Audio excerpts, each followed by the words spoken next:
ఎక్కడ చూసినా కొత్త మోడల్ చీరలు కనబడుతున్నాయి, కొత్త చీర కొనిపెట్టు అని మా వారిని అడిగితే ముందు బీరువాలో ఉన్న చీరల్ని పాత చేయి, ఆ తర్వాత కొత్త చీర కొనిపెడతా అన్నారు. అంత పెద్ద డైలాగ్ అన్నాక మనం ఊరుకున్నావా, ఇక ఫిక్స్ అయిపోయి అనమాట. ప్రతి శుక్రవారం రోజు కూడా ఎలా అయినా సరే ఒక శుక్రవారం చీరలు అయితే కట్టుకోవాలి అనేసి. ఈ రోజైతే శుక్రవారము, ఆ రోజైతే నాకు ఇంట్లో పని పూజ అంతా అయ్యేసరికి 11 అయిపోయింది. ఇంకా ఆ తర్వాత అయితే బ్రేక్ఫాస్ట్ చేసుకున్నా.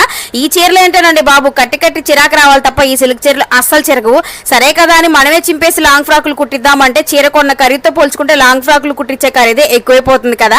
సో ఎప్పుడో పెళ్ళప్పుడు కొన్న చీరలు అవేమో చిరిగిసావు, వాటి జాకెట్లేమో ఇప్పుడు పట్టిసావు. ఏం చేయాలి చెప్పండి?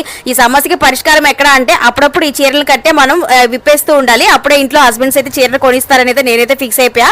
మీ అందరికి కూడా ఇచ్చే సలహా అయితే అదనమాట. ఇంతకీ నా శారీ ఎలా ఉందో ఏంటో కామెంట్ చేయండి. ఇక్కడైతే 11 అయిపోయింది కదా, అప్పుడు చీరలు కట్టుకుంటే మనకు పొట్ట కూడా రాకుండా ఉంటుందంట. సో ఖచ్చితంగా ఫాలో అవ్వండి. అలాగే వీడియో నచ్చితే లైక్ చేయండి అబ్బా. అలాగే కొత్త వాళ్ళు అయితే మాత్రం ఛానల్ ని సబ్స్క్రైబ్ చేసుకొని ఉన్న పాత వీడియోస్ కూడా చూస్తూ ఉండండి.